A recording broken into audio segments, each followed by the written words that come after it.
What's up? Yeah, the weekend over here was tricky because of the bodies. Yeah. So like protests here started that day that the Mm. bodies were found. Like there was a hella big crowd huko hivyo for a dump site. Yeah, Huko kwa Kwani. it's been the whole week, you mta. Yeah, so it was hella crazy. Tensions everywhere, and then when they brought out that fake guy that they said is what walijamba. Mm-hmm.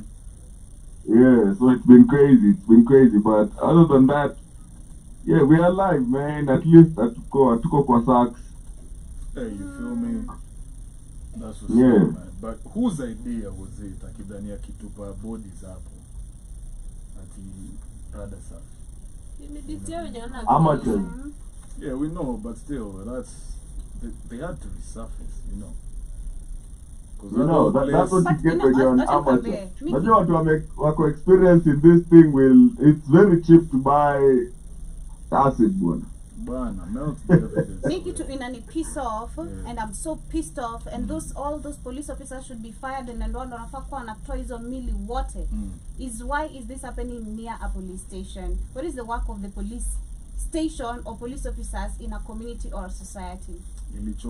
Why is this happening to the point sijui 42 bodies hata Yeah. kama we're not really sure if this guy mwenye amerestiwa kama ni yeye, That's cap. you know? Only scapegoat. That's cap. Yeah. I mean, That's a why is figure. this happening near a police station? What is your work? Yeah. You saw they burnt it down. They burnt The down police- the station. Yeah, And then as it should. That was gonna do. acting inspector general and a transfer say, what the F is that? They should be beaten, or they should be That is actually basically fired. like to do that job. you find cancer in your finger. Then you take that cancer and you put it all over your body to spread. Literally. It's You nuts, get? man. It's Like, nuts. why are you transferring bad cops to different areas of the country? Aye. They're going to infect other good cops with their bad cop behavior. Another question was, this is just Kware. This is small, literally Dandora. Dandora, you know, is the biggest, the main dumping site in Nairobi. So how many bodies zimekuwa zikitupwa kwa I takataka? was asking someone that because you see here quarry it's an actual quarry that walifika huko chini zikaisha. So imagine how deep those things usually are, and then because of rainwater over time imekadi juu. Imagine the Yup. secrets that How many place people holds, have walked away with murder? you know, Literally. because someone who lives close to there was telling me in the previous years wamekuwa tu wakipata ile sijui someone murdered wanapata mguu. But say you imagine it's body after body after body, and the government can't even provide divers. And that's why we say Yeah, it was after chopper. people volunteered. Yeah, but that's wrong. There should be sikuna search and rescue No. department. Yeah, and I bet imepatiwa budget. Of course. Yeah. Kunafaa And kuwa I na think divers. Sakaja should have organized that, but dimples zake zenyewe hata unaweza pata pia kuna mwili huko. You know? He has, He hasn't Like- he has not even said a goddamn thing. Imagine, he hasn't talked. Yeah, because at the end of the day, these are lives that were lost. Alafu ni wa mama, okay? These are women. My theory is these were the Gizurai women that were getting shot at night, that were ferried to this place when they couldn't hide the bodies anymore.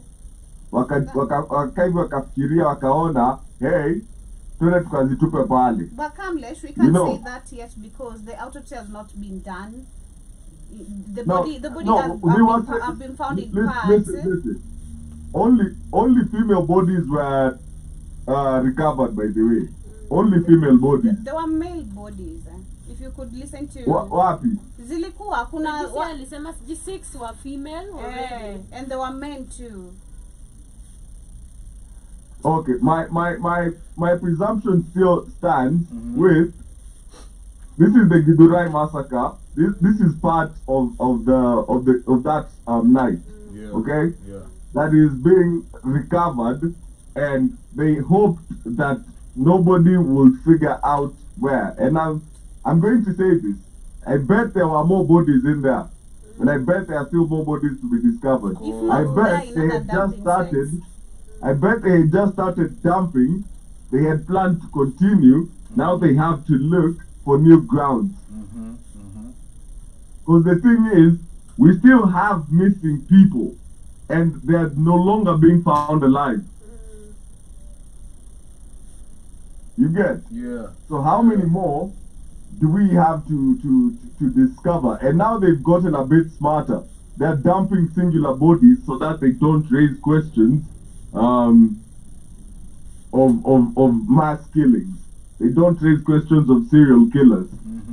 Because bodies are still being found. Even today, if you go online, you still see police in plain clothes trying to abduct protesters in the CBD. Right? Yeah. So this is still happening. People are still being abducted. You see, government has devolved security to our fathers to beat us up in the streets because our fathers are the puppets, are the instruments that are being used to oppress our fight for freedom. Yeah. It's the older generation that is being used to fight the younger generation that is seeking for their rights. Yeah. Do you see the absurdity in it? Your parents are fighting you for fighting for the freedom of your country. Hey, it's nuts, man. It's nuts. But at the same time, we can do nothing but observe and hope that no more bodies will be found. Make a change. For me, it's not a matter of hoping. Trust me, we have so many bodies. That thing in Sumbua the whole of Sunday, I was dealing with Trump, situation, and dealing with, also trying to figure out how many bodies are literally on dumping sites, especially Dandora. And it just figure to Dandora. You've been to Dandora? Yeah. You've seen the whole thing. This thing is really, really big. Yeah, Kuna places, Anyata. Zilisahaulika. Decompose, even the ocean. If we find babies there, watu wamezaa sijui ama abortion sijui whatever, there, tell me about mtu ameuliwa. How many politicians, how many people? Missing people. Alitoka hivi asubuhi hajairudi. And right now, I've even seen one from Rongai who was being announced that he went missing during the protest. Yes, I've seen it. Hadi wa leo hajaipatikana. There is the young guy who was actually reported missing, amepatikana dead today. Rongai. I don't know if he's from Rongai. Yeah, amepatikana dead Trust today. me. So you see more bodies and more bodies every day. Trust me, nobody will be found alive. Nobody. For me. Because what they've noticed is when they leave you alive, you start talking. Okay? Because everybody that has gone through that ordeal has come out and narrated that story to the media. Now they don't want that story told. They do not want survivors. I was Once saying, you're kidnapped, it's done. It's kaput for you. You will not resurface alive. You will be found decapitated somewhere. And this is, the rumor was that they, after the Gidurai massacre, that the different victims that were being taken to different hospitals, the bodies were being confiscated, the identification cards are being confiscated, and rumor had it, this is not confirmed, do not crucify me, but rumor had it that they were distributing bodies across different mortuaries in different counties. Okay. So, how many shallow graves, how many unclaimed bodies lie in different mortuaries in different counties? Man, if you want to see how people were disparate, people are looking for their people in Mukuru. A lot of people maybe ako hapa hivi alidampiwa. So you can imagine how many people are missing. And then you don't know, the worst part is you don't know where they are.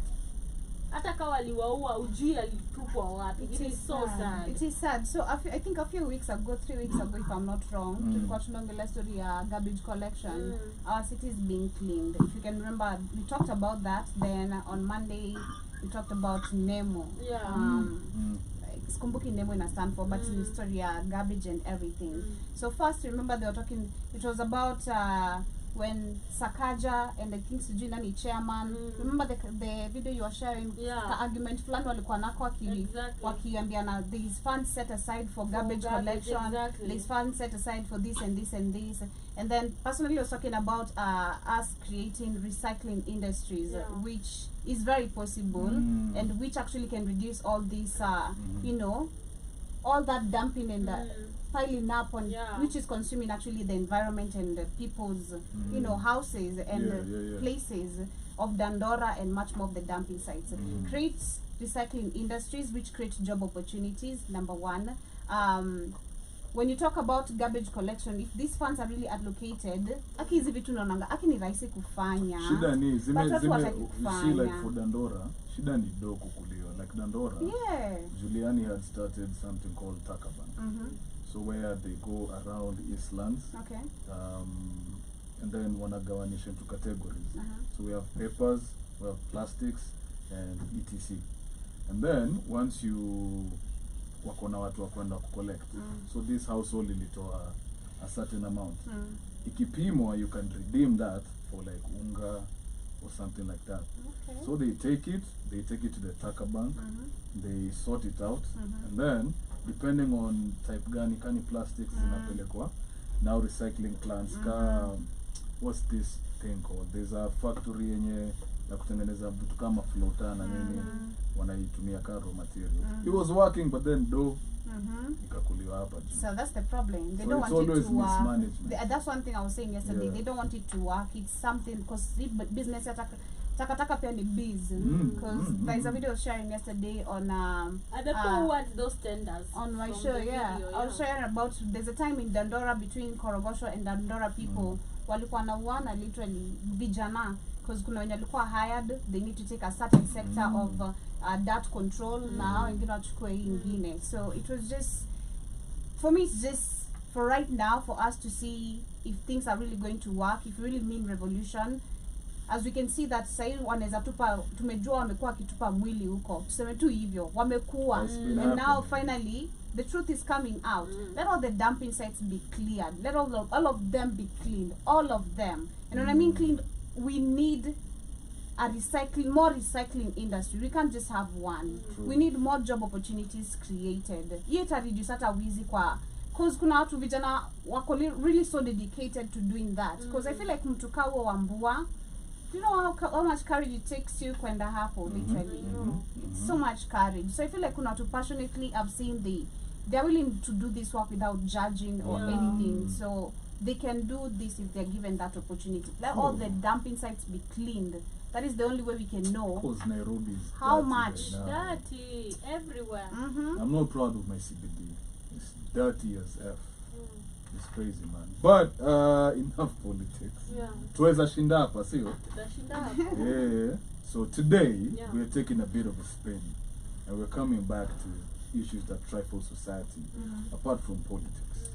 And today's topic, we want to discuss marriage and why men who are married justify cheating. Because, you know, it's always there. And to start us off, I know majority of my gender, the school of thought is men are polygamous, which we can agree or we can disagree with, because they say that men are polygamous in nature, but science has shown there's no gene that makes you polygamous. It's just how you're brought up. So if you're brought up in a polygamous setting, that's your truth. We've also seen that monogamy, as much as it's tied to religion and whatnot, it's not, there's also evidence of monogamy working, even in the Homo sapiens, and you know, because it was for the offspring to be brought in a well-secure area. So what do you guys think, man? Is it justified when men are like, oh, you know, us, you know, that's how we design. No. That's how we design. No. Know your worth, number one. That is where you should actually start. As a man? Yeah. Okay. Know your worth. Because I feel like a man who really just... Shout out to Kamlesh again. He's listening, yeah? He said that word one time, and he said, a man who goes putting his dick everywhere, literally has no respect for himself and no self-control, if I'm That's using true. the right terms. Yeah. So I feel like that for me comes with self-awareness, number one. You as an individual, do you know who you are? Do you understand what energy you're giving around? Because sex is exchange of energy. Literally, you going messing around with people is exchange of energy. So, and I feel like especially for marriage is really, really, really sacred, because especially if you have kids, because tumesikia vitu kama chira, naitwanga chira, yeah, which if you go mess around, you go come touch a baby, mtu anakuanga chira? affected. If you have, It's like an abomination to come back to you. yeah, if you have a child, let's say a few months old, and you go mess around, either you, the mother or the husband, or even the siblings, because hadi mimi kwa masiblings wangu kwa nikambiwa ukitoka kwa chali yako usiguze mtu hii, usiguze kuja kuguza sibling wako Mostly the till the parent. next day. Yeah. Yeah, What, mostly the parent. So what- if you what- touch the kid Is it without, tied to one tribe, Ama? no, it's Like the it's- word chira? I feel like it's natural. But I know It's- from my place that happens if you cheat. In fact, if you're cheating, man, and you leave your wife with a kid, then there is a possibility if you come and touch a kid, Atagonjeka. the kid will be sickly Ah. all the time, very sickly. Some even end up dying. Atakufa. Exactly. Okay. You're not supposed I don't to. feel like it's Unafaa kuwa tribal. umeshower, umejicleanse and stuff like that. Yeah. The next day. So you keep wondering why your kid is getting sick all the time. It's Kumbe you. babake ndo malaya. Manze. That's so sad. Yeah. Holy shit. It's so sad. It's really sad. Yeah. And you know kids really get sick at a younger age. Yeah, Tiny they're always baby. prone Kwanza wakiwa Very under 5, delicate. they're very delicate before Yeah. because their immune system is even weak. And then you put with all those spirits, you know spirits are true. True. Yeah, spirits Yep. exist for Yeah. those who Energy. think energy and all that. You just have to understand. So the moment you do that, it comes back to your kid. Yeah. Okay, but what do you think men justify Justification of cheating in marriages? or in marriages. I feel like Because you know you there's said no without- justification of cheating. I feel like personally cheating is a personal choice. You can decide not to cheat and cheat. So if you just cheat, it's just you. You don't blame it on, oh, I was brought up in this type of family or I've seen this. No, you're just that, and that's just it. But again, the traditions allow it for you to actually do it in a proper way by having 2 wives or 3 and wives. being open about You know, and being open, not open marriage, that's cap, because that's cheating. But being in a polygamous, making it official, sema. And I always say this, imagine your man out there, you keep on wondering each and every day, guy, leo ako, ama komochari, venye saizi mabodi zinapatikana, ama aliuliwa, kumbe kako na shiko. Afadhali ujuange ako na shiko msumbuane wawili, kama yuko hapo uko like, shiko, yuko kwako. Ayuko. Unajua, and then now mwanze kutembea hospitali na mamochari pamoja. Instead of wondering shiko, Jerry, or Atieno, Adiambo, there are just too many, you know. So rather make it official. Of course, it's gonna hurt. It's not gonna be the same. However much people will be like, okay, I'll get with the first wife. I always still believe there's something. But personally, cheating is not justified.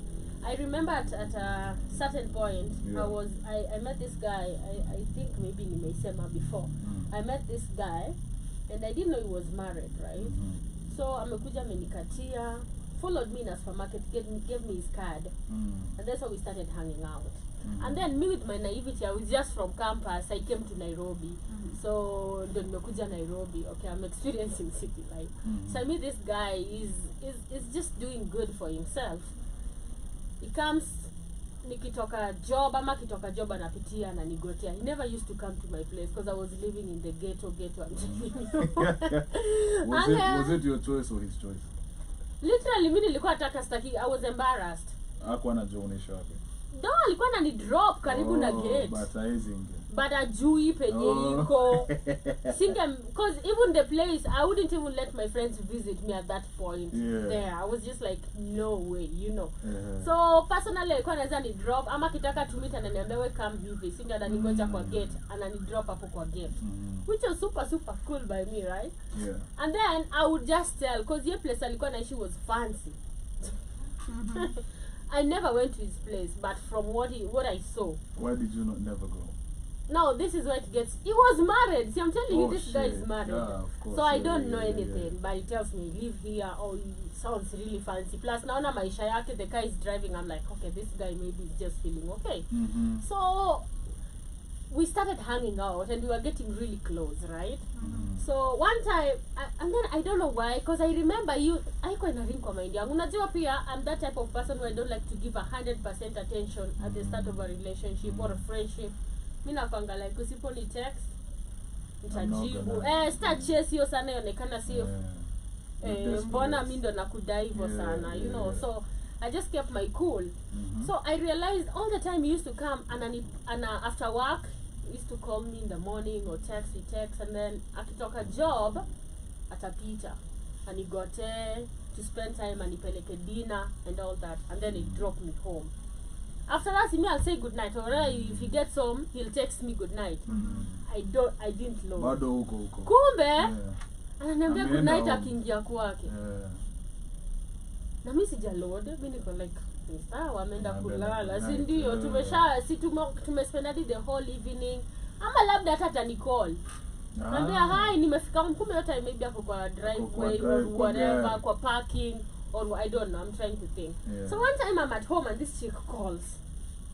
Sasa, her name was Maybelline, I don't remember. Mimi nani?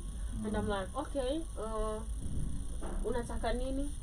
Eti unajua, kwanza alikuwa anaitwa Kevo. Unajua Kevo? Mbona unasumbua bwanangu? Yo. Mbona unasumbua bwanangu? What do you mean mbona nasumbua bwanako? Bwanako ni nani? Ni hata sijui bwana. And then he's like, oh, you keep calling. I remember, I think I called him. This is not what happens. I think I called him one day at night. Ama nilimtext, I think on weekend, or I called him. And siku ujazoea, time ujazoea. So I think alikuwa shiki. Ama alikuwa nakata. I don't know. And I kept calling. Yeah. Because me, I'll nag you. Why not picking my calls? And then I didn't know. Me, I'm like, okay, si mtu ananikatia na jaika kutaja jina, you don't exist. Akaniambia tu, unapigia bwanangu, unamsumbua. Yo, that man threw you under the bus. So ni kama msali ulizwa unani, akasema udema ananisumbua. Kidema zeki nashinda kikidi. Akasema udema ananisumbua. Si ndio? That is what from what this girl was telling me, that is what happened. Exactly. From what is happening, this girl inakasema na nashuku ilikuwa story ya do. Nashuku ilikuwa story ya do, aliyefaa kunidumia maybe do. Na kuduma, so niko like na kupigia na ushiki simu. Unajua, and I kept calling. I think I wouldn't call for no reason if it is not money. So sasa kumeumana ude mama call. Some I don't know how to react. Unajua, it's shock. I'm like, guy, nimepigiwa na bubi ya mtu na tense ndani yangu. So nikakata hiyo story. Na mimi sijike ninaongelea. Na nikakata. Nitakutafuta blah blah blah. And then that is what I said. Mimi sijike ninaongelea sijio kitu na nikakata simu. Sija alinithreaten, I guess.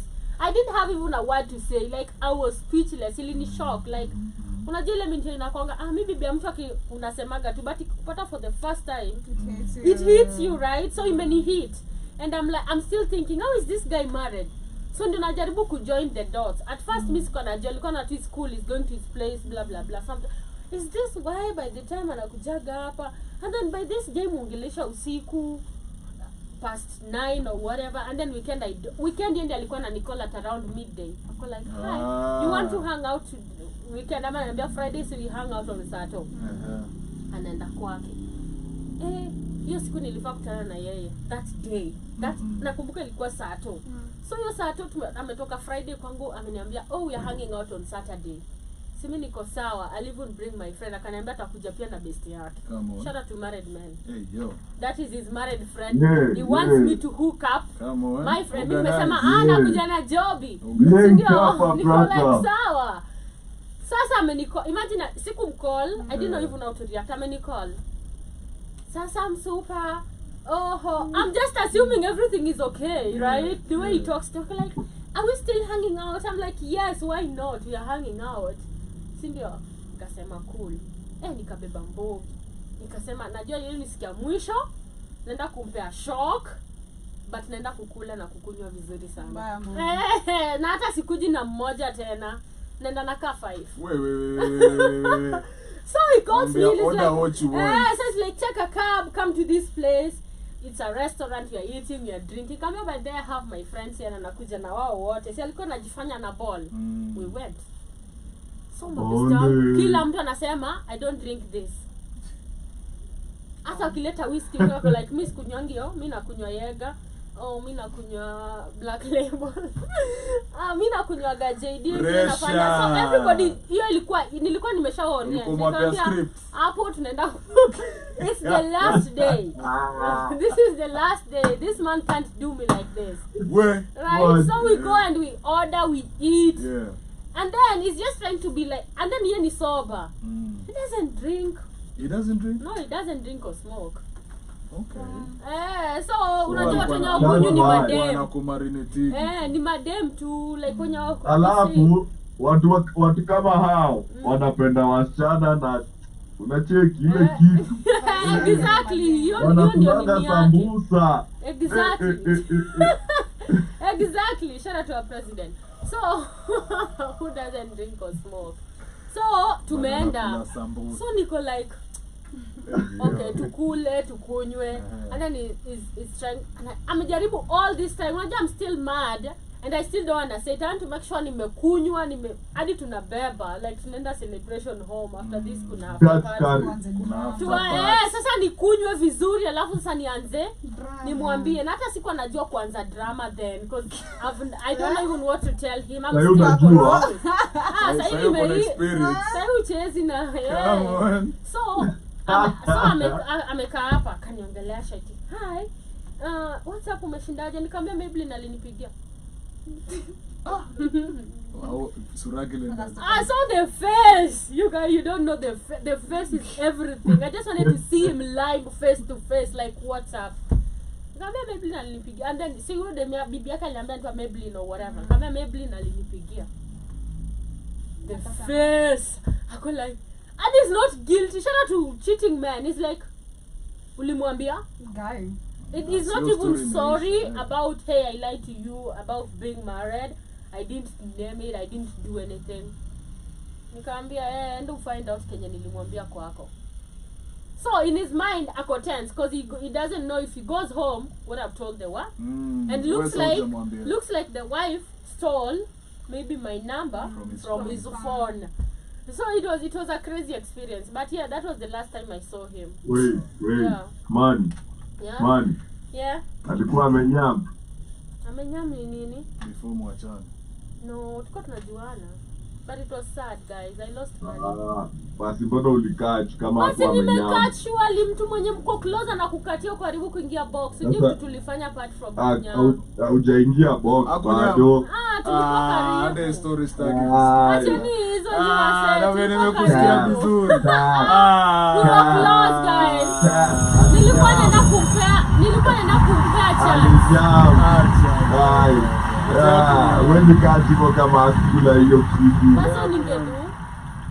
Imagine kwanda I still believe in I want you for me.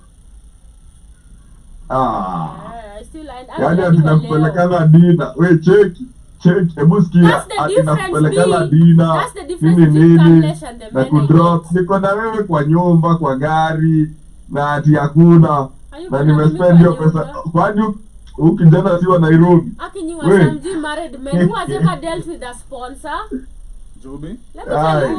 They are not hawana raka. Kwanza mimi najuanga mimi nimekula masponyo wengi. Before wakudishi unawakula. Before umpe unakula fare, unakula pesa yake, unaenda out hadi 10 times before. Everything you want. What do you mean? Umekula masponyo wengi, mimi nimekula doya. Mbaya. Ama ni story nyingine. Zido. But no, they're patient people. But lazima utalipa though. Okay, before it was a one-time experience and I didn't. Ati before ulipe. Ati eventually tu utalipa. Unajua tu utalipa. Lakini before ulipe. Sindio, and you didn't right. Mimi nimekula. Mimi nikiwa kampo. Fair. This is how I ate fair. Yeah, man. Sindio, niko Nakuru, ni Friday, niko Sota. si ndio? Fare na pesa kadhaa ujue nimesota, sina mbele wala nyuma, maybe hadi sina dina. So there is this guy ananikatia. Probably uko na nyuma. Niko Nakuru, niko kwangu like I'm in campo. Nimwaga begi unateta una do umekalia. Nimekalia do manze. Sana tuska. So nakwambia uko na nyuma. So like nitafanya nini? See there is this guy ananikatia. Investment. Probably maybe alikuwa hata married ama tu busy, but you can tell. Kwanza alikuanga wa Facebook. Wasijua gani. Unajua gati msembo dada nikatia internet hata kulwa fare huyu. Unajua? Alikuwa kukatia Facebook. Ama tu I don't know. Somewhere tu amenikatia. So then your day na mchat like niko busy nampea hopes. Unampanga. Namwambia nakuja Nairobi leo ni siku yako. And then anaanza amefurahi sana tuma fare. Si nipo tu.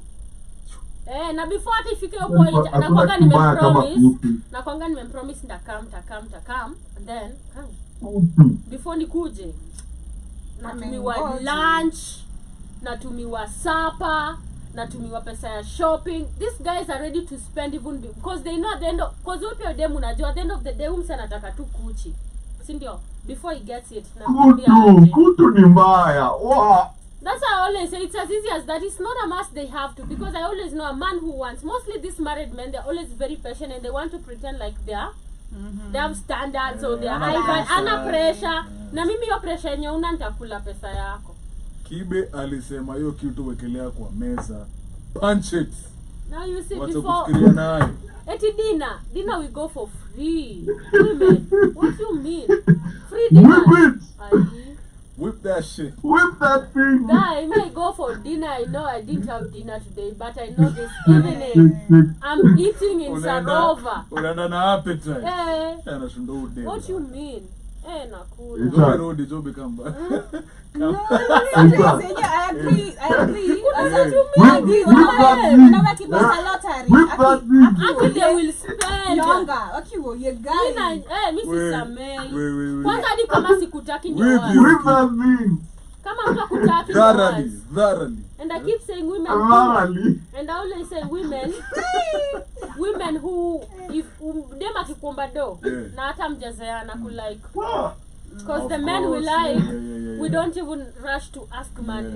Sometimes it's even hard. But ukiona tu nimeanza kukuomba pesa tu 3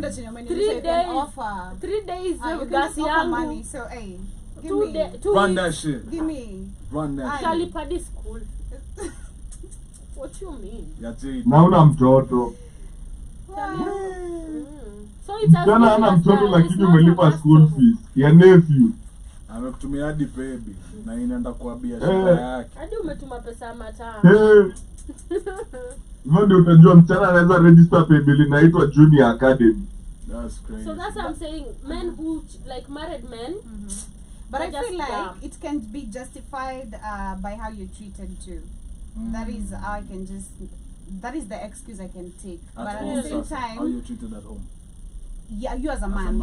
Yeah. Like the way your wife treats. I feel like I've spoken about it where I feel like men give so much in marriage because you're the provider, you're the breadwinner. Anyone the breadwinner tu kila kitu, ulipe bills, ulipe maji, umlipie kila kitu ye mwenyewe, take care of the children, but there is never time for you to be pampered as a man, you know. And I feel like we were talking about Father's Day the other time, where we talked about hiyo siku watu tunanata wanaume wakipost flowers,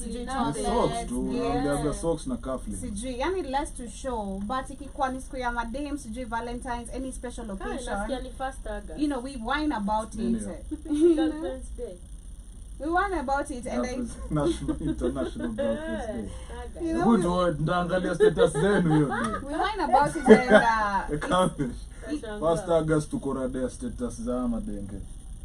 Mbaya. Nataka tucheki kama wana appreciate you ama wana date tu manze. Mafollow wakide. I'm a frog. I'm a frog, but don't expect.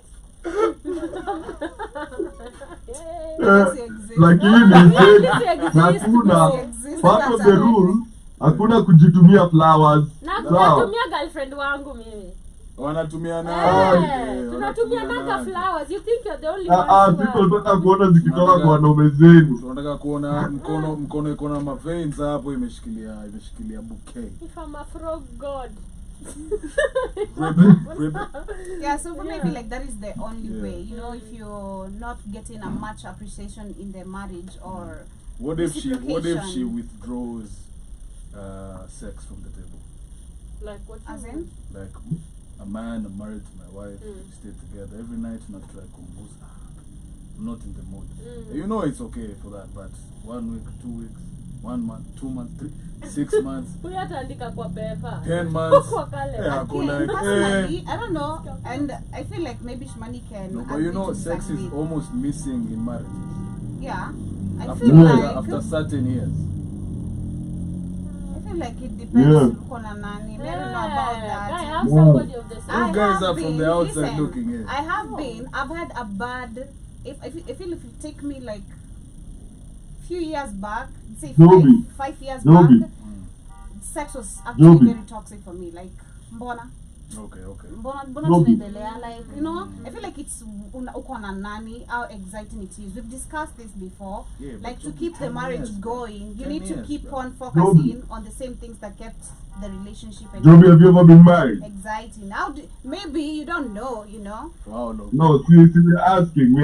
Have you ever been married? Attempted. Attempted for how long? A week. But you guys, I want to answer one thing.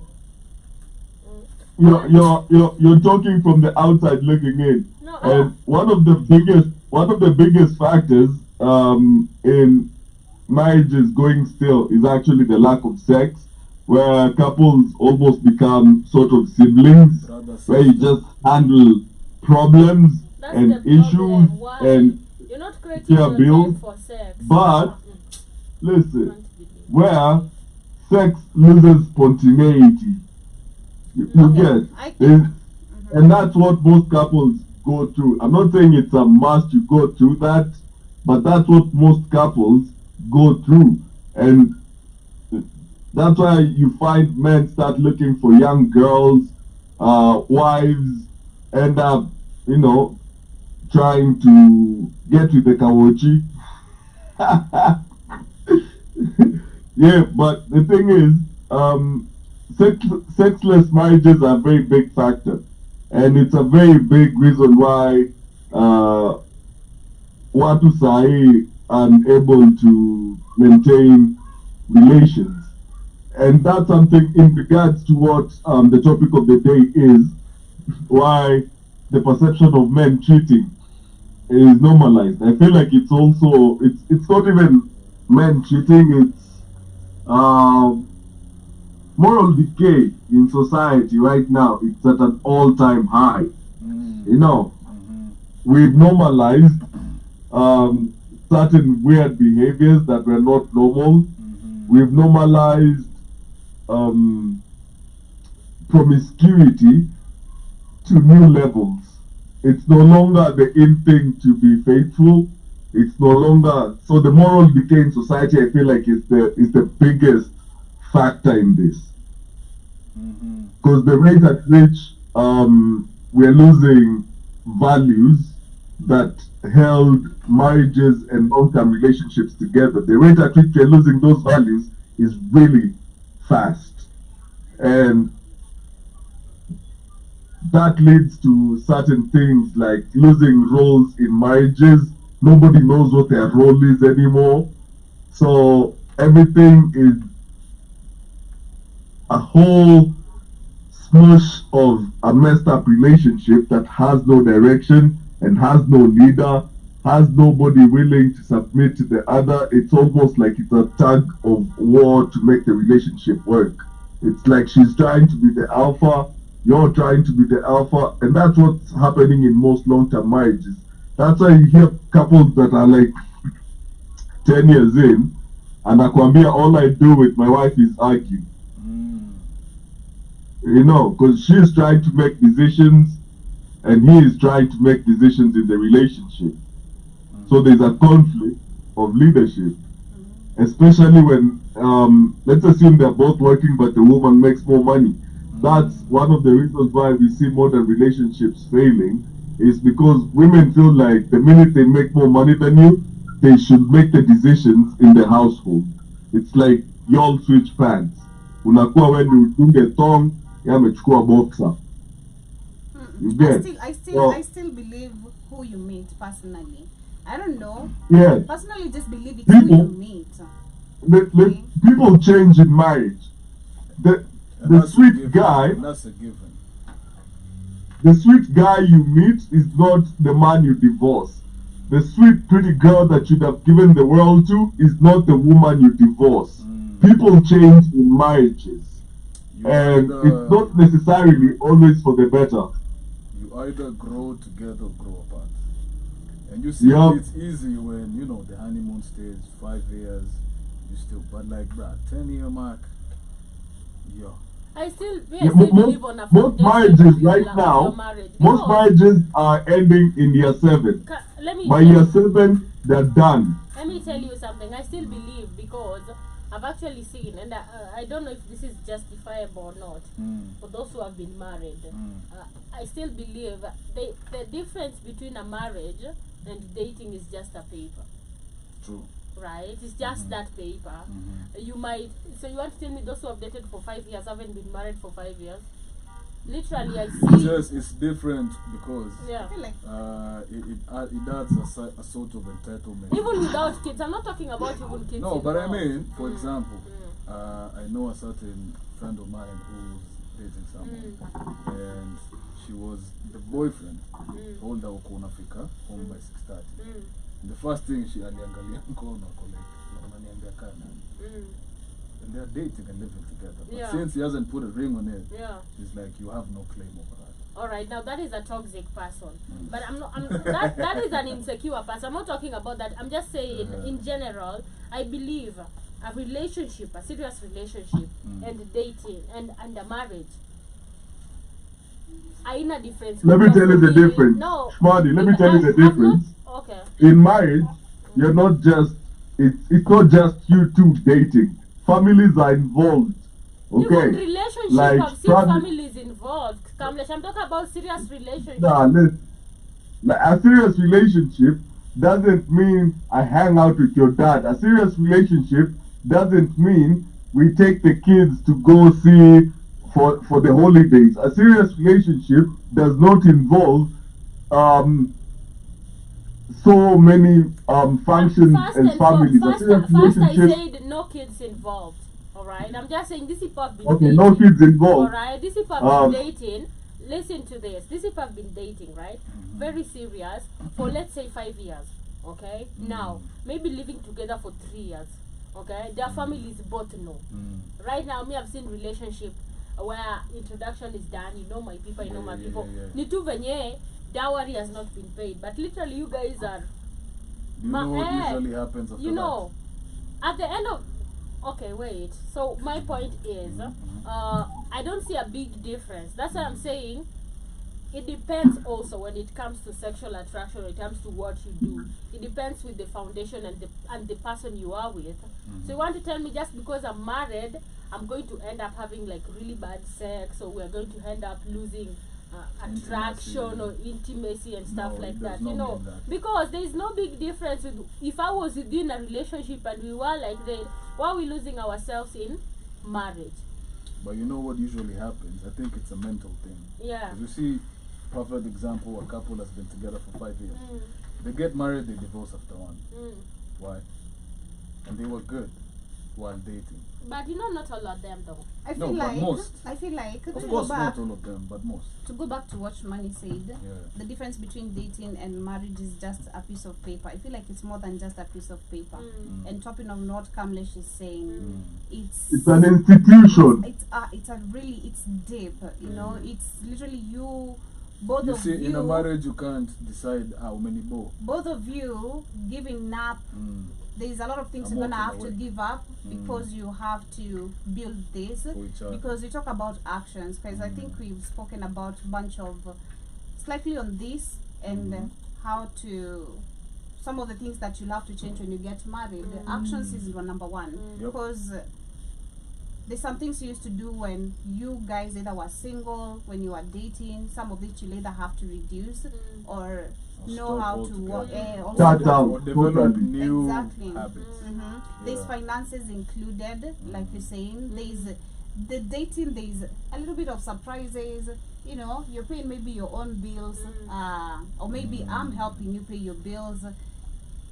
They're literally Say living we're together. living together. Yeah. So there's electricity, there's water, there's the house, there's takataka, there's a whole lot, and I can't do it myself. So the same way you are doing it for yourself, jumejiongeza hapa, don't leave the burden for me But as now, a man. Shmani I'm is saying saying these people are living you're dating, together. but you're living together. They're living together. But you're dating. And they're actually shakosting. But Shmani also has a valid point where if you're truly committed to this person, whether you're married or not, ni karatasi tu, because nothing Yeah, changes. ni karatasi. That's That what- is Can I- what I'm trying to Let say. me intercede real quick. That is what I'm Let me whether you're intercede married real or not, quick. ni karatasi. I feel like So what is it that I we feel were like doing the- before we are not gonna do in the marriage? bottom line, okay, the common denominator here is it's the living together part. Yeah. The minute a couple starts living together, the wear and tear on the sex sets in immediately, because it's the availability to each other.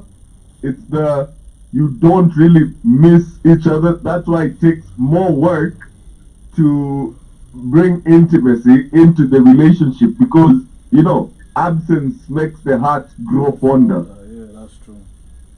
You know what I mean? So that's why it takes more work. That's why you need to plan dates. That's why you need to To even not plan wear on mother's sex. union. You know, that's why, yeah, you put effort to look sexy. You put effort to, you know, be a positive partner to your partner.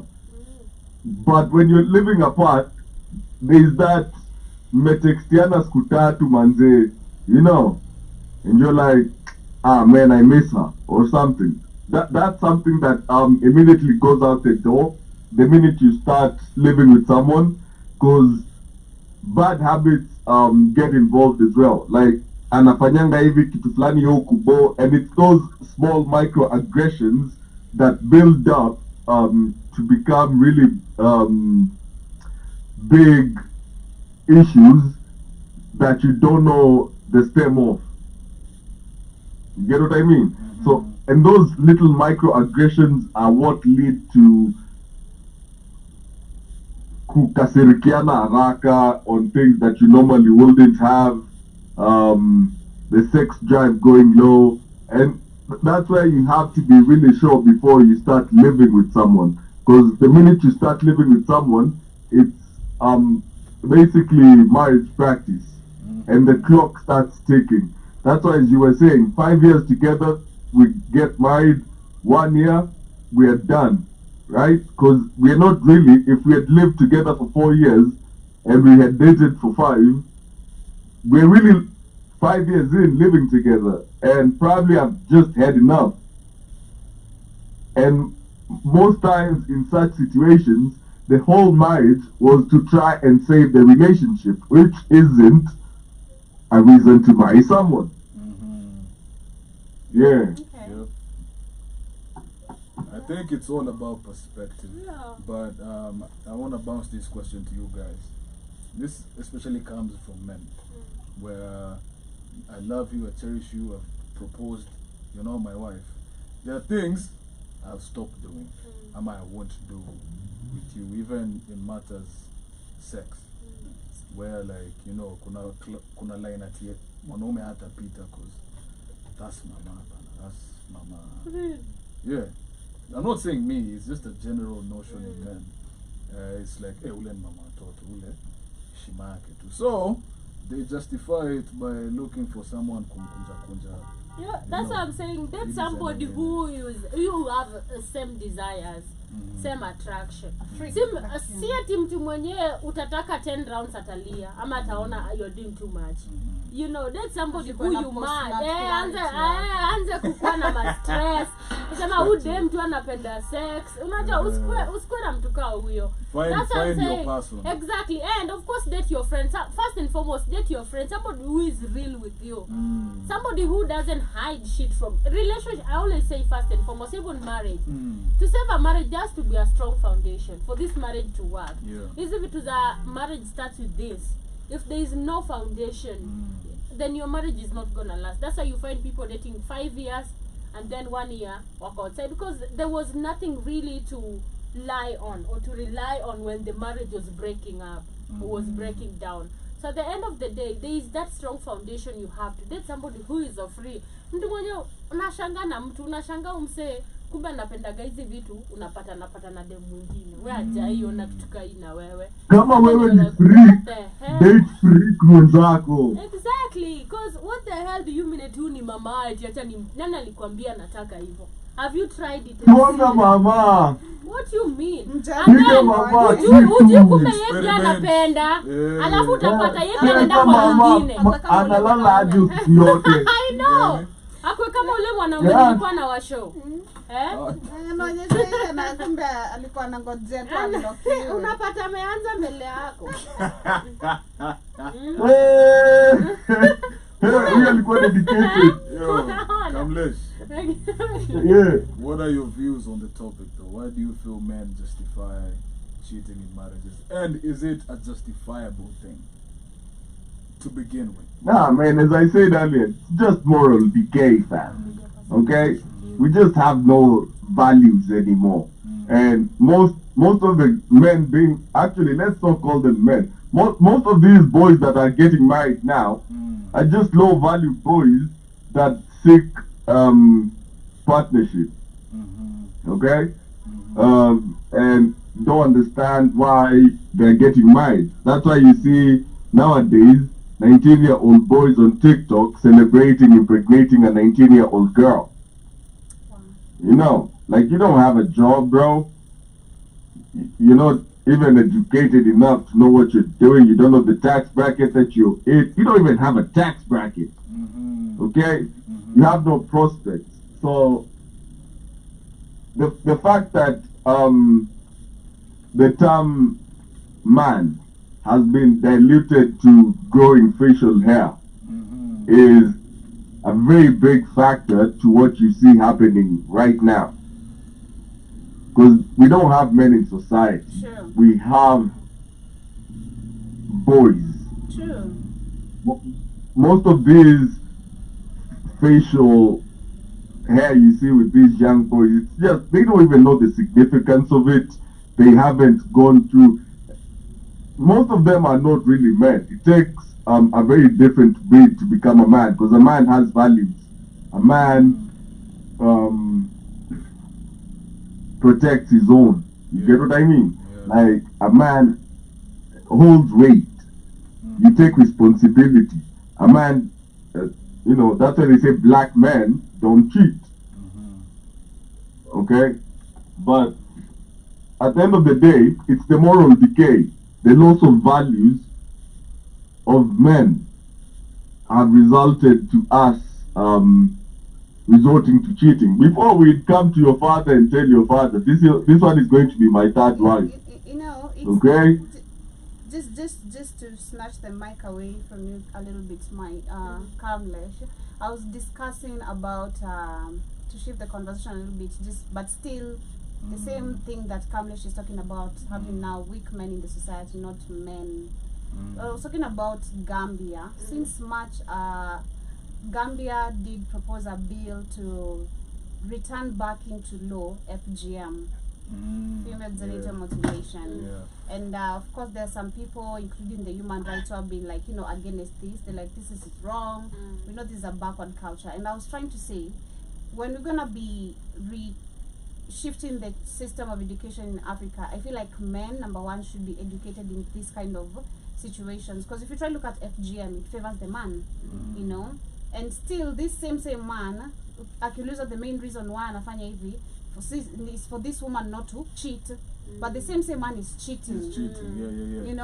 They do this actually to women to make them not to cheat. That is there, but you're literally taking away, number one, a woman's pleasure.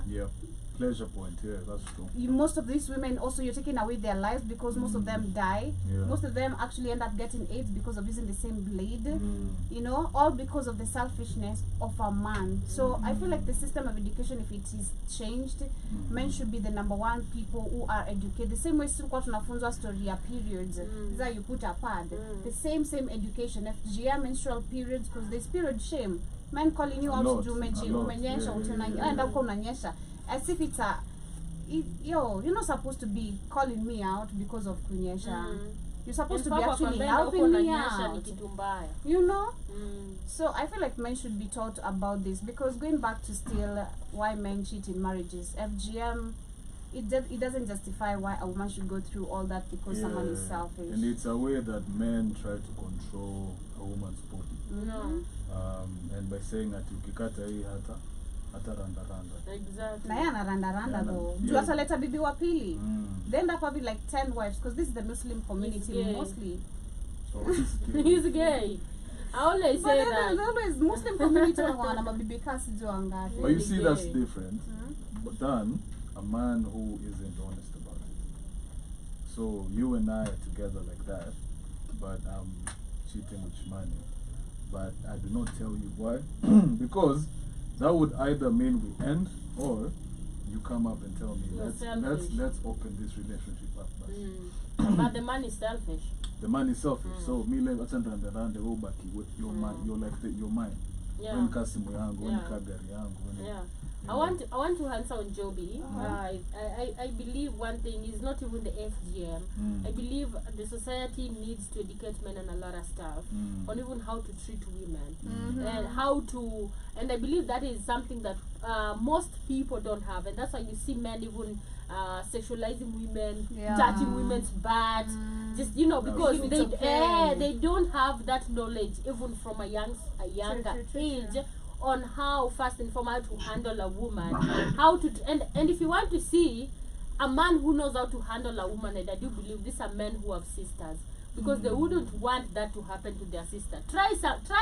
I know I'm brother yako mtu alikufanyia kitu. I have a brother and he's younger than me. But even when we go out, he behaves as if he's older. Literally, he carries me. Ataniambia aleta simu, unajua, and you can feel this masculinity. And sometimes it would go hata wanaume wa big atako like, and even some men would be even skatakabia brother yako yuko, and I'm like, that's my younger brother, because me I'm viewing as a younger one. So men who treat women well, I believe ni when wameona their sisters grow up. But imagine some who don't have. You find most of them, they don't know how to treat women. And that's why you find things like even the FGM, they're supposed to be even taught the importance of that. And it should not even come to even that, even at a younger age. I disagree a bit. Yeah. Because we even have serial killers who are after women, and they were the only boys. They had like 3-4 sisters. Yeah. I don't think there's a correlation as much.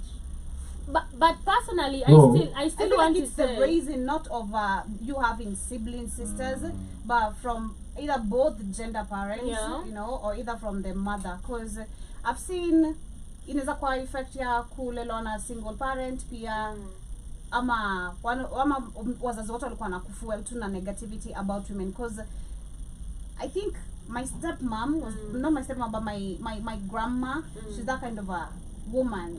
Alikuwa ule mse wa atapush tu vitina tu, like make you hate the other person for no reason, like until you figure out the truth, go like mbona ulidanganya. Like, so I feel like it depends with the environment, not about sibling nini venye tu wewe mwenyewe kia wanawake okay, I didn't what you since I had your word, man, Vitina. What you guys don't get is I didn't say it is the main factor. It's a factor. Yeah, it's a factor that I've seen. Okay. I've seen it's not the main factor. Also the environment, and also who has raised you. You know, if you've been raised like parents who tell you don't do this, or you've been raised in an environment where you just don't see. Sometimes you're not even taught. You just see how your father treats your mom, or how he treats the sisters, or how your aunties are being treated. You know, sometimes it comes to that. But I've also seen, and I'm still justifying, men need to be taught. most of these behaviors that we find out here is because they don't have that knowledge, and they do stuff, and they even promote stuff not understanding that this goes deep down to understanding who a woman is. And let me tell you, women are fragile. Women need to be taken care of, not even at home, in a lot of ways. Yep. And that's why you find men who step up and men who are in their masculinity are very attractive, because you feel secure next to this person than a douchebag. Exactly. Okay. Yeah. I agree. Kamlesh, your thoughts? About the FGM, Kamlesh. So I wanted to say this. We empowered women and forgot to teach men how to live with empowered women. Yeah. That's a powerful statement. That's true. That is so true. Because we have to re-educate ourselves as men to live with the women that we've created. We've empowered them, and we have to learn to respect that and live with that. Okay? We do not go backwards at any instance.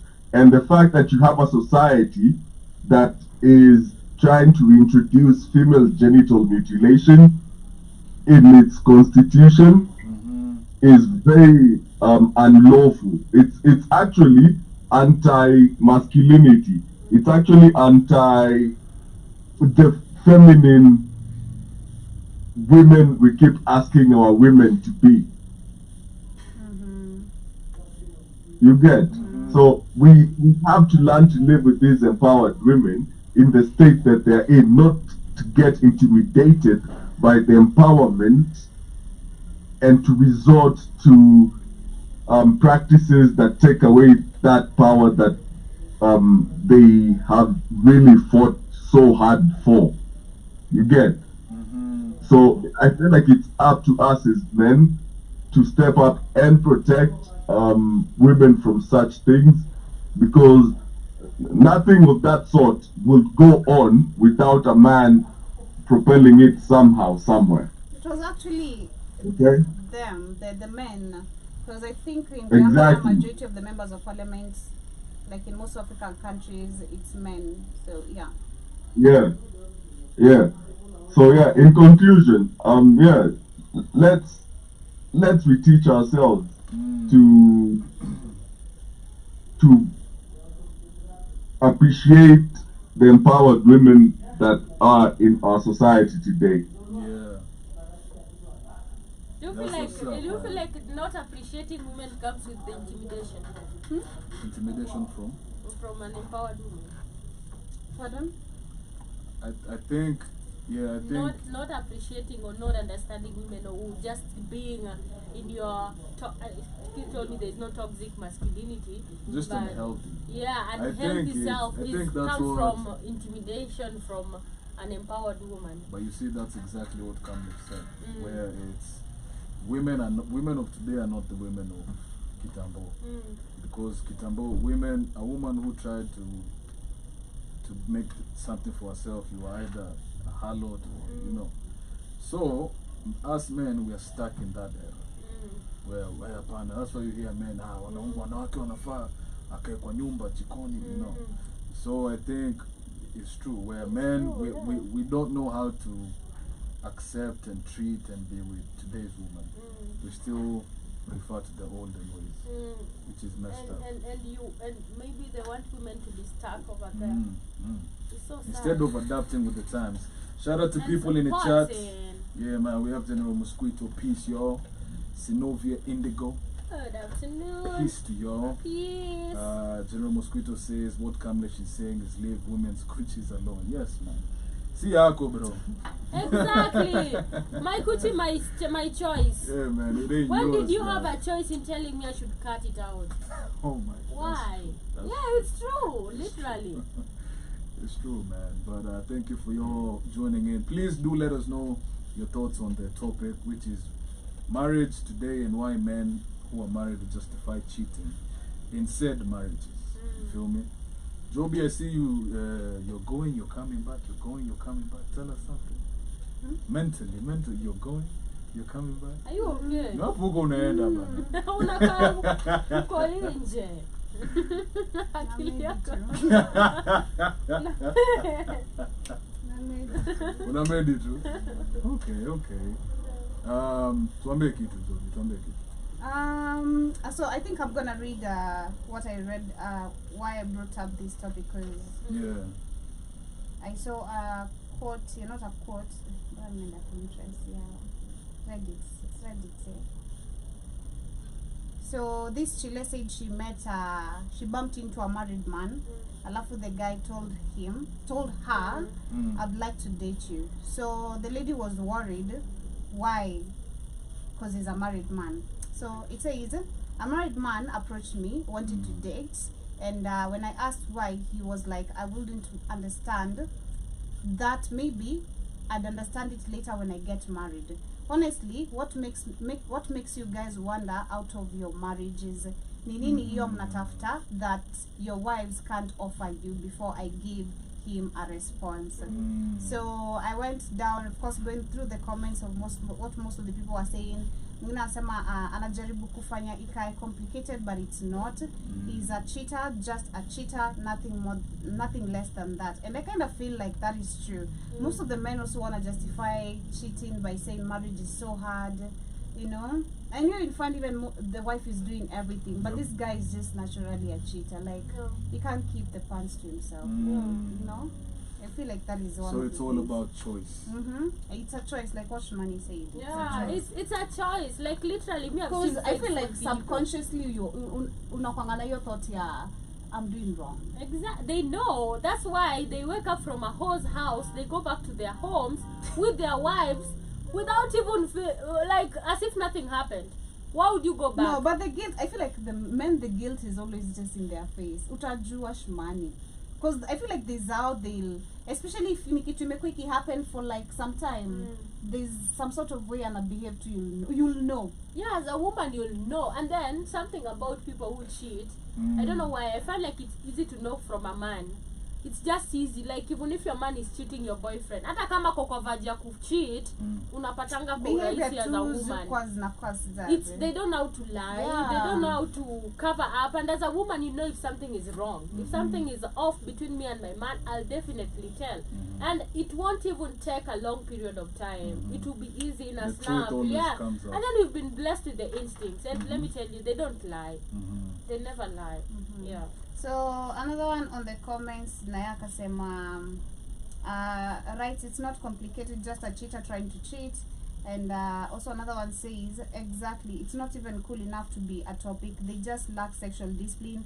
I'm so disgusted with such people because ata akuna reward for cheating. Literally, but there's no reward for cheating, because I feel like, again, and what we were talking about on Wednesday, they supposed not clarity, which hits you immediately. Like, god damn, was it even worth it? Does that even hit them? I kind of wonder. Jerome Mosquito asked Joby, what's pants got to do with this? What? Pants. Pants? Joby, listen. Personal clarity only hits if the coochie was trash. I don't care. You just cheated. You have a wife. If it was worth it, I'm not getting any clarity. Bro, look, we discussed this as a whole topic. It's true though. If it was trash. If the experience, not just the coochie, but if the whole experience was trash. It's trash. Even before you finish, you're just like, man. But if it was nice, I'm getting zero clarity. So I'm saying we could put the same shades on. I can't see clearly. Okay? What you mean? She has red flags. I got shades on. Everything black and white. I love what Sinovia just said. Marriage isn't for everyone. That's fact. Yeah. But when it's right between two people, it can become a beautiful union. And I feel like that's what Shmani was trying to say. Yeah. Well, like if you mepata your person, it's beautiful. It's beautiful. And I still believe the energy. I've seen people who are still over each other. Like they're still all over each other, and they're old. Like you can just tell, man, hata kama mistakes have been done, wase wanapendana. So I still believe marriage is still worth. Still, if there is a foundation. But I do agree it's not for everyone. It's not, yeah, and I don't know why people think it's the life end goal. You have to get to marriage. Why? Let me tell you. Let you leave, go to school, work, get married, have kids. Who told you that's everybody's path? And who created that? I was having that conversation with my mom. Just, Yeah. hey, God, I know. That It gets, feeling- I can't wait to have that with my mom. Oh, at least when that you do Isha happen. I can't wait to have that with my Ataliwa mom. nyumbani. Sweet Maybe that Zenye Isha atapata. happen, my G. Utapata Mike wakiwa anaambiango my only son. Shaambiwa leta grandson wao wanataka kuongea hapa Ama story. atakwambia- Hata wachana na story ya Tui. Before tufike kwa Tui, it was just about marriage. And they were not understanding. I know, they never understand. Me, I can't wait for that conversation with my mom. Facts, zenye nitamchapa atatakia mwaka. Kidogo tuanze kudiskasiwa kwa familia. Tuko sure. Nyi mkose tu kukua sure. Ama ni wa bendera. Tuko sure nani kwa bendera ya kawaida ama ni ile ingine. Ama they're important. You know? Eh, That's usually the ama go-to. bana, by the way, Ama ama mashine hakuna ifanye. kitu hapo. Ama anafanya black bullets. Hakuna. Akikuwa hata ameleta kamtoto, tungekuwa tunaelewa. Akija hata man, African parents are wild. But You know, especially when it comes to marriage. yeah. They will haunt you with their statements and they will make it personal. Like ni kama wataki mazuri. Yeah. But I feel like actually cheating also could be unavoidable if only we had we talked about wealth what it was wealth distribution. topic here last Thursday tuliongelea wealth disparity. Oh, wealth Well, disparity, disparity, yeah. If it was equal, because I feel like if you try to look at wababa wengi who are wababas, so they're hanging out with college girls. Most of these college girls, if it's not just kulipiwa school fees now of course see what kuna wenye maybe they enjoy doing this, but I'm gonna just speak on behalf of those who have a specific reason of doing this. It's because of lack of job opportunities.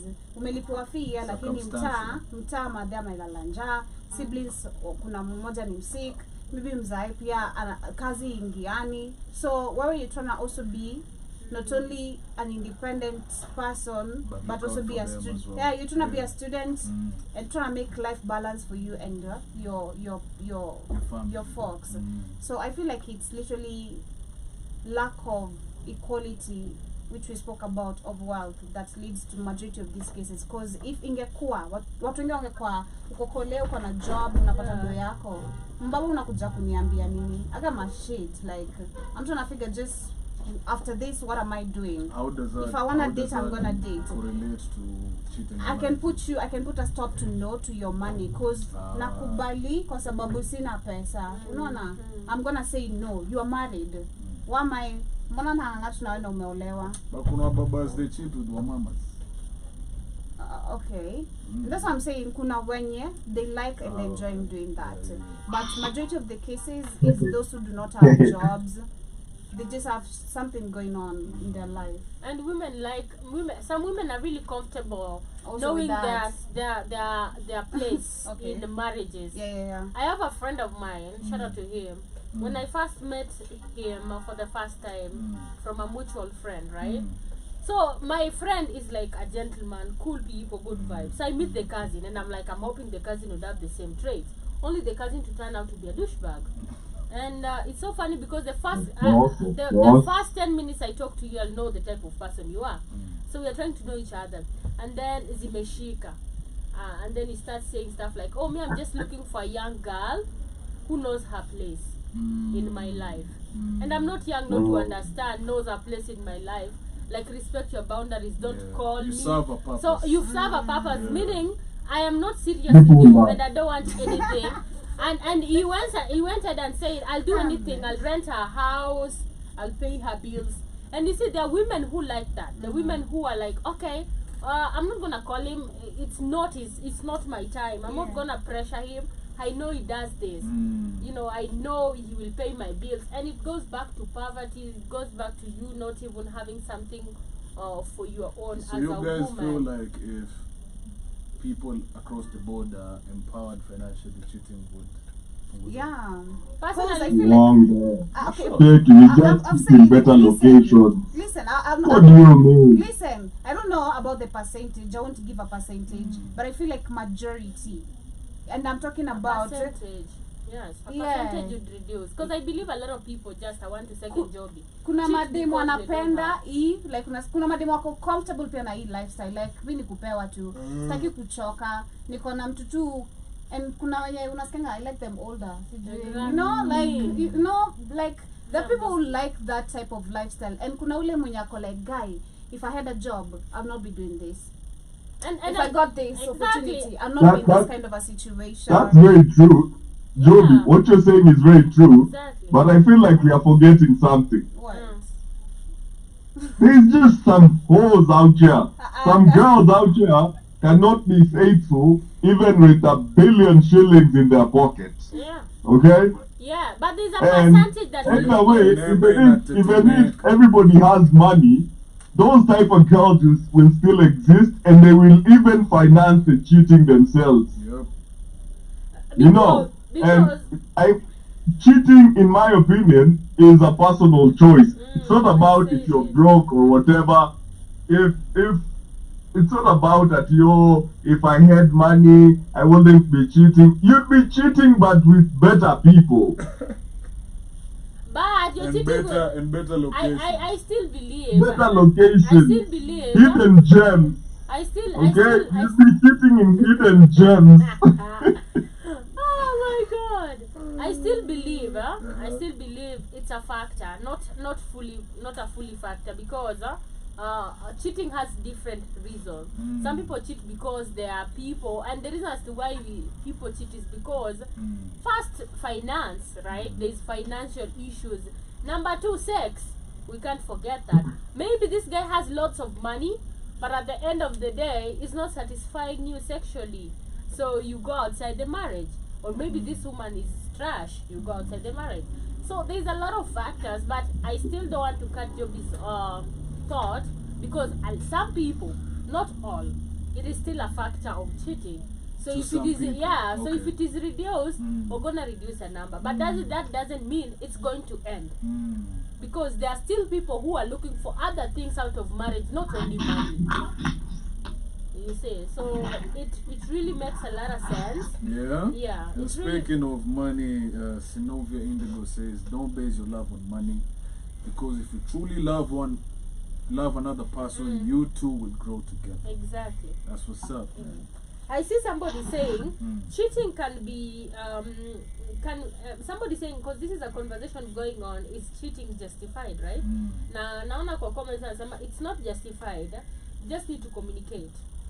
You see, tell me what is it, where is the problem? Anasema it's not justified because you always have an option to leave, or communication is a thing, divorce is a thing. In your scenario, they should discuss it, and if they don't find a solution, then separate or come to an agreement. Such as an open relationship, cheating is never justified. And it goes ahead, it's never justified because you always have an option to leave somebody. So yes, you can have a communication. What don't you like? What would make you cheat? If you just come and say this and this, then what needs to be done? Let's have a communication rather than you going. And if you can't actually stay, just leave. So there is no justification to cheating whatsoever. Yes. Okay, that's what's up. That's what's up, man. What I like the moral campus that Shmani operates in. It's very solid. But in reality, society moral compass points south, and south always leads to the sexual organs. Okay, so in most times we don't even think about, is it cheating? It's, she looks nice, nataka kuonja. You're just a cheat, You know. Kamlesh. Hakuna tukana Nah, I did not say me, and the fact that you're accusing me I didn't say personally, you. I just said people who say that. They're just listen, cheats. No, Eti no, nataka people who tukuonje. I'm giving you information hell? and you're calling me names. Listen, let's have a Yes, I'm constructive not talking about discussion. you. Oh my God, Okay. why are you taking it personal? Are you a cheat? Jesus. You never know. Maybe I'm cheating on myself. So that's why I'm saying I'm not calling Yes. that. I'm saying people who say it nataka tu kuonja. That person is just a cheat. See eti. And eti- that eti- is what I'm saying. That is the majority of the people in this city, Hapana. of the people in this country. Hapana. Okay? Because I swear to God, hadi priests wanakula wa mama. You Eh? you priest a nini? You priest Hata pastor ameoa lakini bado ni huyo anataka private meeting na bibi yako. Mbona pastor Bibi siko yako kwa hajui kunyima relationship? pastor. Mbona wasikubaliane Anaenda na bibi anapatia yake? pastor. As if cheating in today's society is not even like restricted to any type of people. As it is the moral decay we were talking about. It is prevalent to a point that cheating is a norm, and even women, like there was a study that was done the other day that showed that Gen Z girls have a common denominator that they cannot sustain a relationship of faithfulness for more than a year. I mean a year max. Why is that? They're like, mimi siwezani na marriage. This was the common answer. Mimi siwezani na marriage, nataka different lip wonders. You know, I want different. And that shows you where we are at. We're at a point where people prefer to move kama pastoralists from one sexual partner to the other sexual partner. And you're trying to bring in a question of morality and that society has a moral compass where some people do not consider cheating. Most people that don't cheat is because of lack of opportunity. And I said most. I did not say all. Do not come after my head saying, oh. No, I said most. Say that again. Some people, Say that again. most people that don't cheat, okay, is because of a lack of opportunity. Yeah, that's true. Especially men. Exactly. Yeah. So when you tell me that ona venye Atuli alipata pesa ameoa mabibi ngapi? Now, imagine if he was a broke man. How many side chicks do you think he would have? That's true. Because now he'd have time and holiness on his side. Actually, most men cheat because of availability of options. Yep. And that's the most As honest. long as I have an option, It's the most I'm probably honest going to response cheat. it. And when they do it, Yeah. it's not a jab at the wife. It's just ilikuwa. Like, how can you see a sandwich and you don't bite the sandwich? Yes, because the sandwich, I don't eat sandwich. I don't eat all sandwich. I like just my sandwich. Made the way I want. Nah, listen, the sandwich is right there. Sindio, nani, sindio. Ayo skuma hapana. Kula. Mimi nikiona sandwich mimi naoma. You're gonna have some cheese on it. Bana, it might be a new flavor, you know. Hey. It might be made different. Hey, You know. Mr. General Hey. Mosquito is asking Kamlesh what happened to black men don't cheat. I didn't say this is This guy has contradicting opinions. Black men don't cheat. Oh, why do you see a sandwich? The hell? And then an catch. Plead the fifth, my G. And Plead then the an fifth. catch. Plead Why the are you fifth. calling me out? Plead the fifth. Have a stand, Kamlesh, and this is why we have such men in the society. listen to how happy Shmani is. Listen to how happy Shmani is, man. And Man. I'm going to plead the fifth. The thing is, Yeah. that is not cheating, okay? It's dining. What are you That trying to is say? trying a new sandwich. Oh my goodness. So that's why I'm telling you, it's a personal choice. Because Yeah, it at is, the end it of is, the it day, is, everybody it has is. an option. Naona kuna option ya kuto cheat, kuna option ya Even kustay. women. Exactly, even in women. at the workplace, Yeah. party, Yeah. but you choose not to. You choose not to. That's So true. at the end What of the as day, far and you know, for us, cheating is easier. We even talked about how sex is really easy or available for women more than men. You know, somebody was even saying out there, for women you just need to be a woman, but for a man to cheat, there's a lot of stuff. You know, there's a lot of stuff. You have to please somebody. You have to go back and talk to this person, or either buy. There's just a lot. So for women it's kind of easy, and for women who can still stand and say no to cheating. That's what's up. Top Man. tier. As a woman, is it possible kukuwa na dry spell? You can control it. No, dry spell. Like you want, but hakuna more wako. Sidhani. Jovi. Sidhani. You Personally, want I think it, but unaangalia hivyo kwa. You don't want it. you know, unaangalia No, eti you know hakuna what a dry mtu. spell is. Like maze, zimekuwa this long, but I can't. Man. Eti hakuna niko mtu. kutu. Yani uko na kutu, but you see how for guys inakuwaga, nimekuwa dry spell maze 6 months. Okay, so I'm gonna. I think you've given your experience of you being celibate for 2 years. That was intentional though. that's not Say, option. kutu ni kutu Okay, ndugu. for me sasa kusema ilikuwa kukosa option.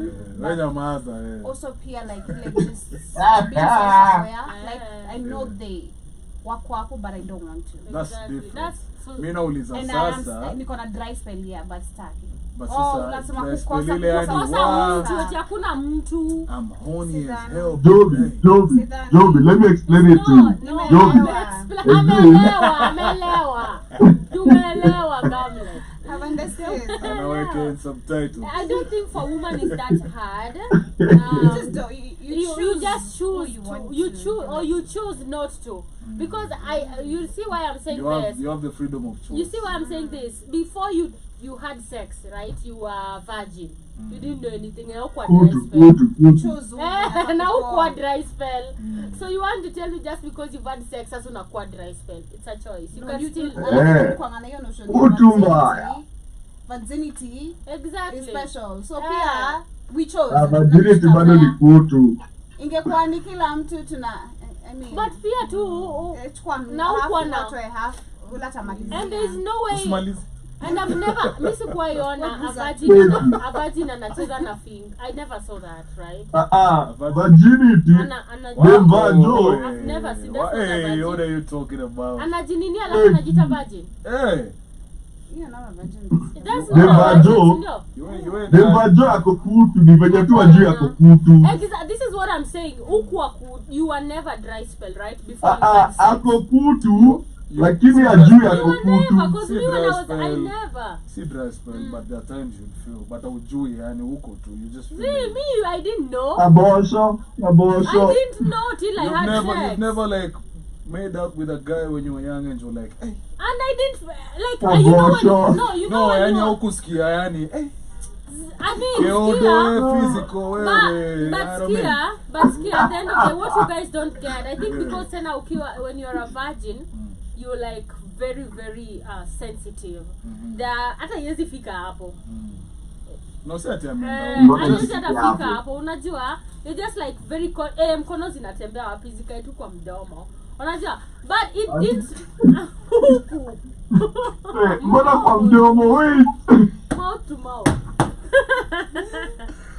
Let's just kiss. What I'm trying to mean is I have let's so just many kiss. questions. Okay. No. I know, right? Same here, man. I have so But you many know what I questions. mean, right? I do. Yeah, I just mean let's just kiss. Yeah. And, nothing much. Because Okay. I believe that is bad. What I'm trying to say, and you guys are brushing this off. Yeah. When you were a virgin, Yeah. you didn't have any dry spell. But you Because see, you never for my had sex. gender, we Because dry can't. spell, for a man is different. It's I'm talking different, about yeah. a virgin Ah, woman. okay. Ukwa na dry No, kwa na spell. dry spell. Kwani ati a man is different. What do you mean? A man, you're in class 8 and you're horny. Nini? Wao si wanaweza jisatisfy. Unambao bure tu. Unambao tu Kwani bure mnasema tu. kumbao hivyo wali? Hadi class 5. Oh, achana na Kwanza hiyo time wakati unambao ukiona like a sexy piece of wood or something. Hey, yo. you see, for women it's different. 13 Oh my years God, of come age. on. 13 years of age, Yeah. a boy. Yeah. Hey.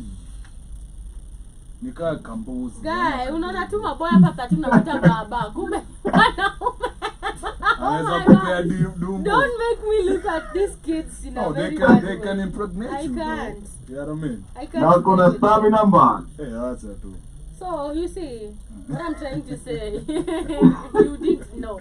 So there is no dry spell, not like in a man. So that's why I'm saying for women, Yeah.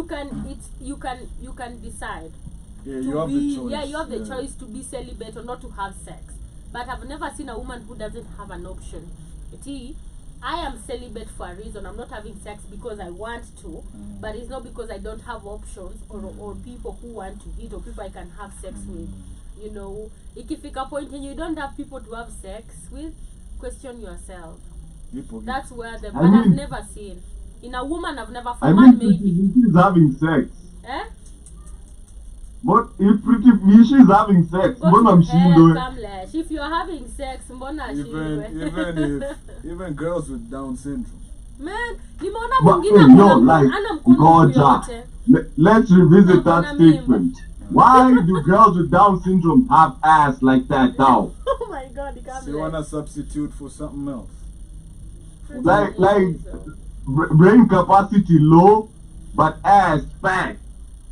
Ni hadi mshaona wenda wazimu kwa barabara kona mimba. I saw a pregnant lady the other Na day. kugulwa na wazimu mwenzake. Na imagine ameshaza like 3 kwa hizo streets. Watoto okay. watatu na unachukuliwa na orphanage. Shara tunyangi. We had one in our home. Oh my God. Nyangi I saw a pregnant midget. Imagine. Yo, And I was it is- like, what? Yo, it is. And it's not like a sexy midget or nothing. It's like a proper midget. Midget, Kamlesh, Okay? your psycho. Acha nikwambie, Kamlesh, your psycho. It is sexy midget. It's very unhealthy. The reels that me and this guy send each other. Oh my God, I don't want to see. Men are wild, guys. No, I said unhealthy. I didn't say crazy. I said unhealthy. I was just going through TikTok now. Nimeona dem flani ana mkono zote. Na kona ball. Ana hizi zote. La kona mimba, alafu kuna mtu anamshika tumbo hivi mwana. Oh my God. Accessible. Like anaka tu hivi. Ana shit. Accessible. Joby. Huwezi kusumbua. Hii haiko yote, hii iko hivi. Okay. Shoulder. Akona shoulder. Na kona mimba. And you want to tell me it's not a vet, you miss people, you're the problem. You're the problem. You're Check the yourself, problem. sister. You're the problem. Listen, but question is, Yeah. how short is too short?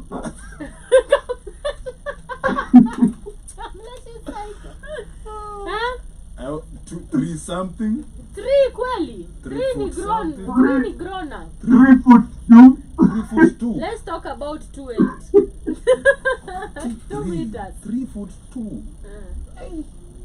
Umefika kwa magoti ama? Tusalimia, acha tu nipige magoti tuonge chini.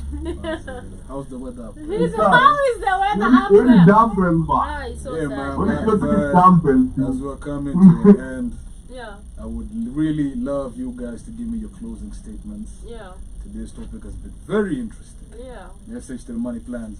Of course, just like we said in conclusion, cheating is a choice. You decide yes or no. As a woman, as a man, you can't just say marriage's justification in cheating is only in men. It also comes to women, because women are also married. And you know, tumepata stories kama women wenye nakulwa na mauochi na mabwana zao wako and stuff like that. So it is a choice for women, it is a choice for men, and it is not justified for me. In conclusion, you always have the choice to do the right thing. If you have to cheat, make it official and just have a polygamous marriage. Communicate. I still stand for that. You can communicate and decide on what to do as a couple together. If you guys like an open marriage, if you guys like a polygamous marriage, if you guys agree to, you know, separate or leave, it's always a choice. So yeah, there's no justification. That is my conclusion. J-O-B-Y. My closing remark is make sure the people you allow around you really got love for you. And anyone who's cheating on you doesn't love you. Mm. You know, anyone who has intentions to hurt you doesn't love you. So ensure you are surrounded by people who care about you. And yeah, that's my closing remark. Wow. That's what's up. Wow. Come, let's. Yeah, What's it? my closing remark is this. Mine is a question. Please Okay? refrain from And it's being very judgmental. simple. Yeah. How short is too short? You tell us. How short is too short for you? Now, like, shout out to everybody that will watch this later. In the comments below on YouTube, tell us how short is too short. Okay? Because we want to know the limits of cheating and height. Oh my goodness. Ishmani, have you been with someone shorter than you? Yes. Of It course. was so sad because I couldn't put on my heels. I love heels, you all know. Yeah. So I would put on sneakers Heels kwa every day. kitanda. Na ule mwenye ulipata akiwa na nini?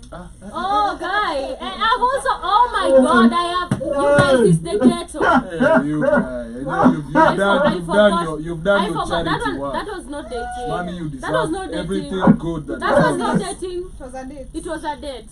But Not dating. you've done your charitable work. Yeah, but I've dated somebody who is short. I've dated. Not short, shorter than you. I've dated somebody who was like a little short. Shorter than you. And alikuwa ananiangalia like And I look up to you. na kidogo. Jovi. Niko like wewe ni mfupi wewe. Someone shorter Not than really you. shorter. Same height. Same height. Hey, that's what's up. I really don't Wow. know, please. I love tall men. You're a tall woman. Yeah, because You I deserve know a I tall love man. yes, literally, please I love tall Tall men. woman, 6, man. 5'11", Yeah. 6'2", This is your true call. 7'1". Can I have me some 7'1"? Yes. Benti hivi. Alright. Kwanza wala antembeaga hivi. Umenyanyaswa hapo ndio unarudi kweli. Basketball fulani ile like. I know, those ones are my type. Na kibend tu hivi. Hao ndio Kama napenda. kinyoka I love fulani. tall men. That's what's up, man. That's what's up. Atusemi sana. Pigwa nifunda. Atusemi sana. You know, yes, that's the point. That's the point. That's what's up. Unarudi with dislocated hips. That's the agenda. Unatembea fani. That is Shmani's agenda. Yes, sir. Asitembee vizuri. Man, please. Why? Wewe mwenyewe uko bent. That is Mbona atembee vizuri? that is how we are ending the show. On Mbona Utembee Vizuri. Shout out to Why? everybody who's tuned in with us on TikTok, on YouTube, Yes, sir. and everyone else. You feel me? On StreamYard we had Come Leshman Like You Go. Hope you keep safe, maze. Hope you are metulia. Catch us Yeah. Thursday same time. Same Hata place. I won't even lie that I'm courageous enough kwenda kuangalia saa hii. Pia gas bwana.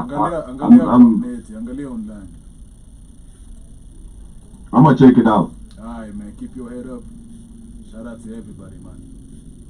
This is Maya Amolo with Fountain. I love Maya Molo. You feel me? Yes, I love me some Maya Amolo. I know. Ah.